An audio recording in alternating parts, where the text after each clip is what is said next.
Muito bem, então, aplauda Jesus.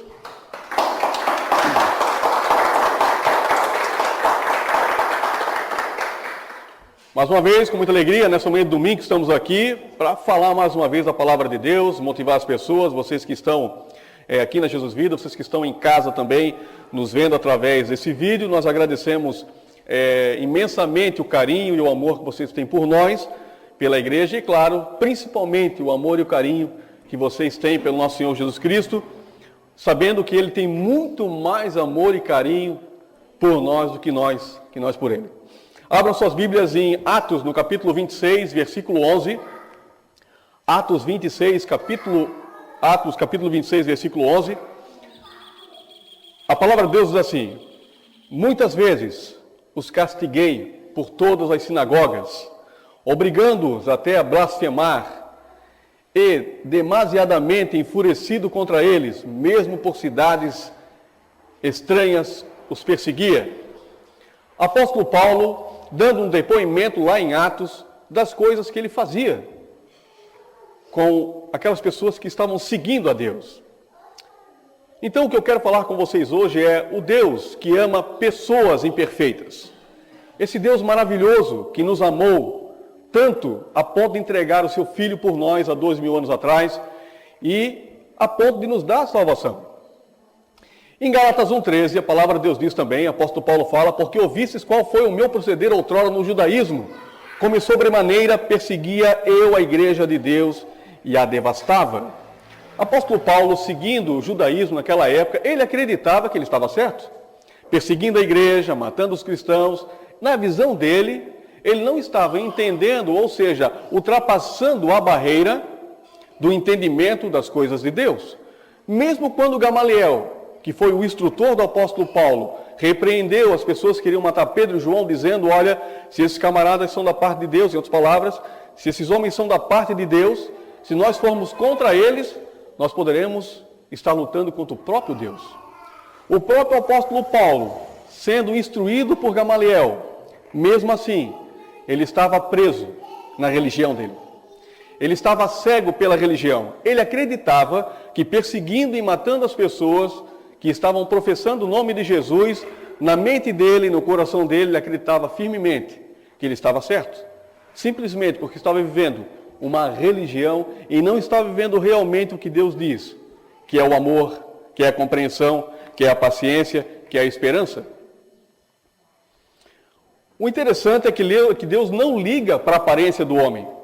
Muitas vezes acreditamos que aquela pessoa alta, forte, bem afeiçoado, aquela mulher bonita, aquele homem bonito, aquela pessoa cheia das riquezas, ou até mesmo aquele que não tem nada na vida, aquele que é preto, branco, amarelo, assim por diante. Muitas vezes nós criamos estereótipos das pessoas acreditando que Deus olha mais para um do que para outro.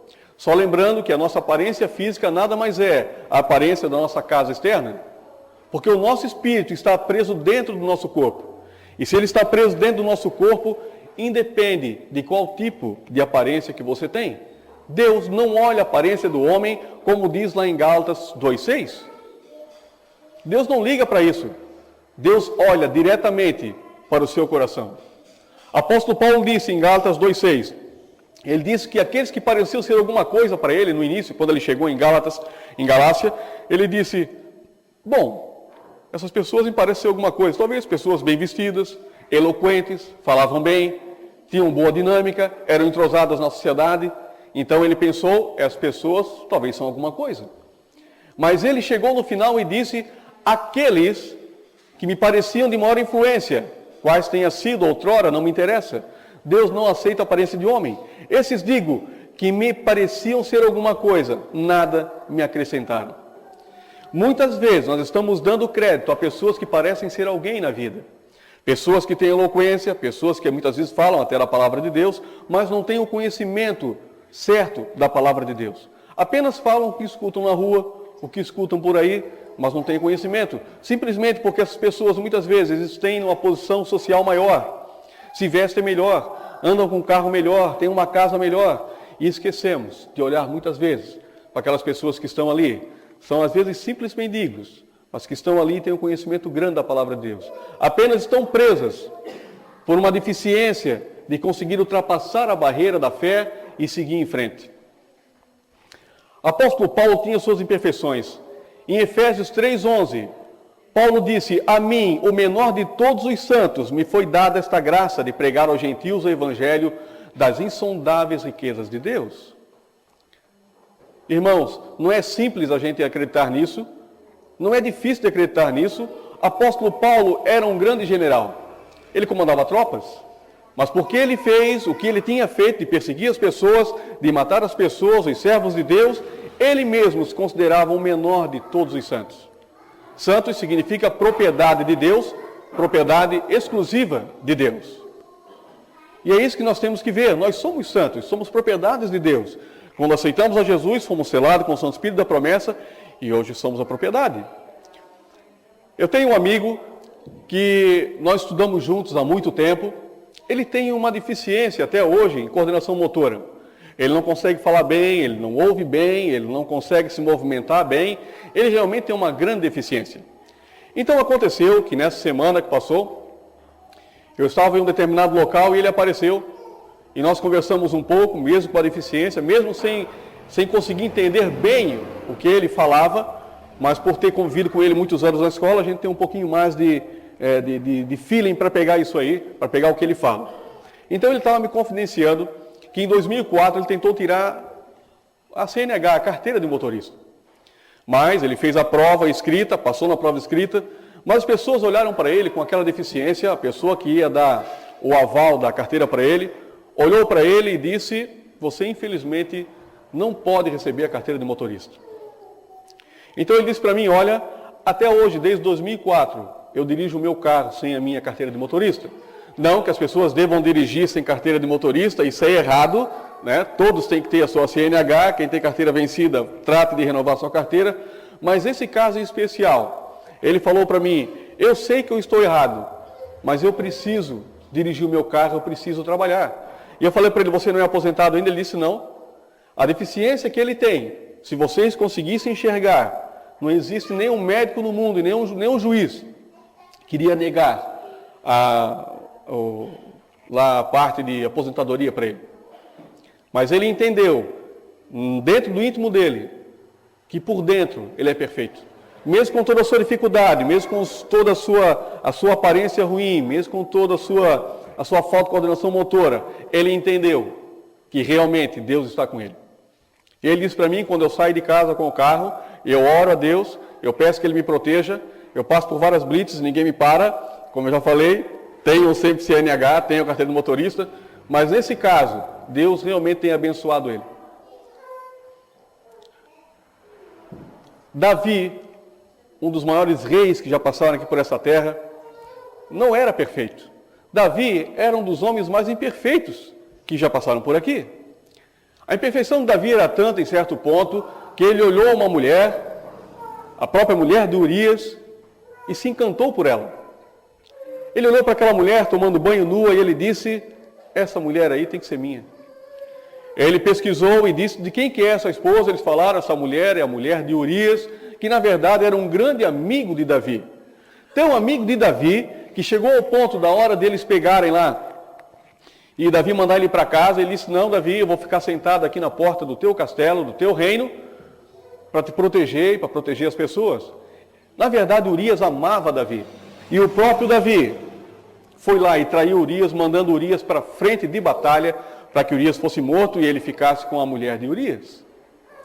Mas uma das virtudes de Davi era o arrependimento. Davi errou muitas vezes, mas se nós formos ler Salmos, nós identificamos que Davi era um homem que se arrependia constantemente. Mesmo errando muitas vezes, ele se arrependia. Ele pedia para Deus para que perdoasse ele daqueles pecados. Deus forjava ele, com certeza, foi forjado muitas vezes, a ponto de quase morrer, mas ele aprendeu, a hora que errar, se arrepender. Muitas vezes as pessoas erram e acabam sendo imperfeitas toda a vida, não diante de Jesus, porque já aceitaram, mas acabam sendo imperfeitas por dentro, não conseguindo alcançar o melhor da vida, não conseguindo ter melhores famílias, melhores filhos, melhores condições de vida, porque simplesmente não se arrependem dos seus erros e acabam sendo soberbos. E a palavra de Deus diz em Provérbios que a soberba antecede a queda. E é o que é abominável a Deus, também dizem Provérbios, é a soberba. Quando nós queremos tocar na glória de Deus, e nós acreditamos que a glória de Deus é simplesmente algo fictício, e a gente quer ser muito mais que Deus. A Bíblia fala que Zaqueu, um homem de baixa estatura, Zaqueu estava lá, esperando, vendo o próprio Jesus chegar perto dele lá em Jerusalém. Então, quando Zaqueu viu Jesus vindo, mesmo de baixa estatura, ele pensou, eu posso ser imperfeito na minha altura, eu posso ser pequeno, eu posso, na verdade, não estar conseguindo fazer o que as pessoas estão vendo, mas Zaqueu subiu em cima de uma árvore. Em outras palavras, Zaqueu ficou mais alto do que todos os outros. Mas não só isso, quando Jesus estava passando, Jesus parou, olhou para a árvore e disse, Zaqueu, desça, hoje eu vou na tua casa.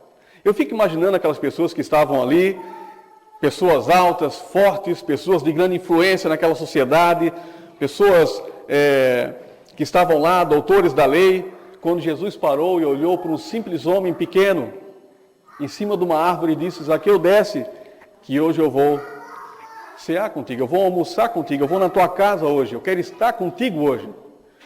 E é muitas vezes isso que nós temos que pegar. O nosso próprio Deus olha para nós, o nosso coração, e quando Ele vê o nosso coração, Ele não vê em perfeição, porque Ele nos vê através de Jesus. Como Jesus é puro, nós passamos a ser puro. Sem Jesus somos sujos. Sem Jesus somos os mais miseráveis dos homens.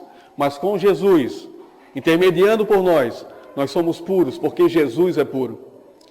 E é isso que nós temos que aprender. Muitas vezes ficamos desanimados, tristes, decepcionados, porque as pessoas não estão nos dando crédito, porque as pessoas nos abandonam, porque elas estão dizendo que nós não somos perfeitos, em outras palavras.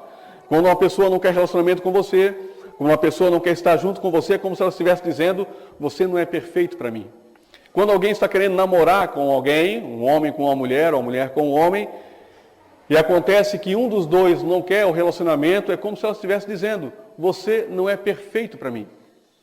Ou você não é perfeita para mim. E isso dói lá no fundo. Mas quando nós entendemos que nós somos perfeitos para Deus, então não é o que os homens dizem que vão mudar a nossa vida. E sim, o que Deus diz é que vai mudar a nossa vida. Em Colossenses, no capítulo 1, versículo 28, Paulo diz, o qual nós anunciamos advertindo a todo homem, ensinando a todo homem em toda sabedoria, a fim de que apresentamos todo homem perfeito em Cristo. Em Cristo, todo homem é perfeito. Em Cristo, toda mulher é perfeita. Em Cristo, todos são perfeitos. Mesmo que você tenha uma deficiência física, mesmo que você não consiga andar direito, mesmo que você não consiga movimentar o seu braço, mesmo que você seja cego, mesmo que você não consiga falar, mesmo que você tenha uma deficiência grande em se comunicar com as pessoas, mesmo que você tenha uma deficiência grande em relacionar com a sua família, lembre-se, para Deus, através de Cristo, você é perfeito. Use isso a seu favor. Use essa perfeição que Deus te deu a seu favor. Use isso para abençoar as pessoas. Use isso para dizer que elas são capazes, que elas podem, que elas conseguem, que Jesus está com elas e que nada pode pará-las a não ser o próprio Deus. Eu lembro quando eu comecei a pregar, quando Deus despertou no meu coração o desejo de ter um grupo, de começar a pregar e falar a palavra dele, lembrando que Deus chama cada um e dá dom para cada um conforme Ele quer. Deus me chamou para pregar uma palavra de esperança. Eu lembro que quando eu despertei na verdade, Deus colocou no meu coração esse desejo, eu lembro que muitas pessoas tentaram me desanimar. Falaram, você não vai conseguir, não é bem assim, você acha que você tem um sonho, mas na verdade você não tem. Você acha que você conhece a Bíblia, na verdade você não conhece, e na verdade eu não conheço e todos não conhecem a Bíblia. Porque se você ler a Bíblia 1000 vezes, você vai encontrar mil novidades na Bíblia. Se você ler 1 milhão de vezes, você vai encontrar 1 milhão de novidades na Bíblia. O fundamento é Jesus, a salvação é Jesus, todas as histórias da Bíblia, mas cada vez que você lê a Bíblia, você acaba entendendo que você não sabe nada. Quanto mais eu leio a palavra de Deus, aí é que eu descubro, eu não sei nada. Porque sempre tem uma coisa diferente, sempre tem uma coisa nova para aprender. Então eu lembro que com muita dificuldade, muitas perseguições, eu fui firme, ultrapassei a barreira do tempo, e hoje estamos aqui na Jesus Vida. Muito nós temos que aprender ainda. Muito nós temos que seguir adiante ainda. Muitas coisas teremos que suportar ainda até a vinda de Jesus Cristo. Mas nós temos que entender que Jesus está conosco e que se Ele deu esse ministério para Jesus Vida, deu esse ministério para nós, para que nós possamos estar aqui hoje, firmes, focados, determinados, é porque grandes coisas existem em nossa direção. Nossos sonhos estão apenas no início, nós somos apenas uma obra de arte. Uma obra, lembre-se que uma casa não é casa até que não esteja consumida, até que não esteja pronta. Uma casa, se não estiver pronta, é apenas uma obra. Ela pode estar prontinha, pintada, mas estiver faltando as portas. Então, ela é apenas uma obra ainda, inacabada. Só vai terminar quando você colocar as portas nessa casa. Em outras palavras, você só vai ser concluído quando Jesus vier e te resgatar.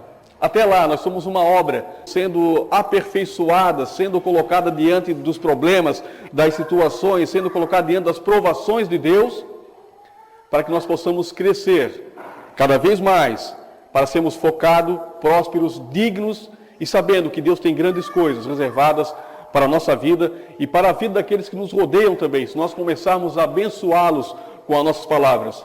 Uma bênção não é bênção até que nós falamos ela. Só pensar, minha esposa é maravilhosa, minha esposa é tudo que eu sempre pensei, minha esposa é linda, minha esposa é isso ou aquilo, mas se você não falar para ela, não é bênção. O pensamento não é bênção. Quando você fala para a pessoa, então é bênção. Quando você fala para o seu filho, você será um grande homem, você será uma criatura extraordinária, você servirá a Deus, você será maravilhoso, as pessoas gostarão de você. Então você está abençoando o seu filho. Se você simplesmente pensar, meu filho, você será um grande homem, será isso ou aquilo, não vai acontecer nada. Lembre-se, abençoe as pessoas com as palavras. É isso que nós temos que fazer. Quando nós abençoamos com as palavras, então grandes coisas acontecem. Lembre-se, Deus é um Deus maravilhoso. Deus é um Deus de paz, um Deus de amor. A Bíblia apresenta várias pessoas imperfeitas que foram grandes homens da antiguidade. Pessoas que fizeram a diferença, pessoas que plantaram e hoje nós estamos aqui. A palavra de Deus fala que Tomé era um duvidador. Pedro tinha pavio curto. Judas era um ladrão e traidor. Mateus era mal visto pelos contribuintes, era um coletor de imposto. João Batista não media as palavras. Davi era um adúltero. Moisés era gago e implicante. José, filho de Jacó, parecia soberbo. Salomão era insaciável. Noé apreciava um bom vinho. Jacó enganou o próprio irmão. E Raabe era prostituta e que está ligado diretamente à árvore genealógica do rei Davi. E que liga diretamente à árvore de Jesus. Deus ama pessoas imperfeitas. E é justamente por isso que nós estamos aqui hoje. Se todos fôssemos perfeitos, não precisaríamos estar aqui. Nós somos imperfeitos, mas Deus nos ama. A ponto, como eu já falei, de entregar o próprio Jesus por nós. Por quê? Porque você tem valor, você tem valor, você tem valor. Nós temos valor para Deus. Deus não comprou um monte de porcaria, um monte de quinquilharia. Quando Ele mandou Jesus, Ele comprou algo que tinha valor para Ele. Ele comprou as criaturas que Ele colocou aqui nessa terra e que erraram lá atrás através de Adão. Mas Ele sabia que ainda havia uma esperança. Quando Ele enviou Jesus aqui, Ele sabia que algo grande ia acontecer. Lembre-se, você tem valor e nós em Jesus Cristo somos mais que vencedores. Em Colossenses 1:28, repetindo, Paulo disse, a fim de que apresentamos todo homem perfeito em Cristo. Quem crê nas palavras hoje, diga amém. Amém. Vamos ao poder de Jesus. Agora que você ouviu a nossa pregação, eu quero convidar a você a aceitar Jesus como Senhor e Salvador da sua vida. Jesus morreu há 2.000 anos atrás, enviado por Deus para que você fosse livre hoje dos pecados. Então, você pode orar comigo? Senhor Jesus, eu me arrependo dos meus pecados, eu sei que Tu estás comigo em todo o tempo, eu Te aceito como meu Senhor e Salvador, porque eu sei que não existe nada neste mundo que eu não possa fazer se eu estiver contigo. Eu acredito que você fez essa simples oração, acreditando no que diz Romanos 10:9, que se confessares a Jesus como Senhor e creres que Deus o ressuscitou dentre os mortos, então você será salvo. Creia nisso, que você hoje é um novo homem, é uma nova criatura. Em nome de Jesus, quero toda a felicidade do mundo para você, quero a sua esperança e a sua paz renovada para que você seja grande também aqui nessa terra. Em nome de Jesus, é isso que eu desejo. Nosso muito obrigado e até a próxima.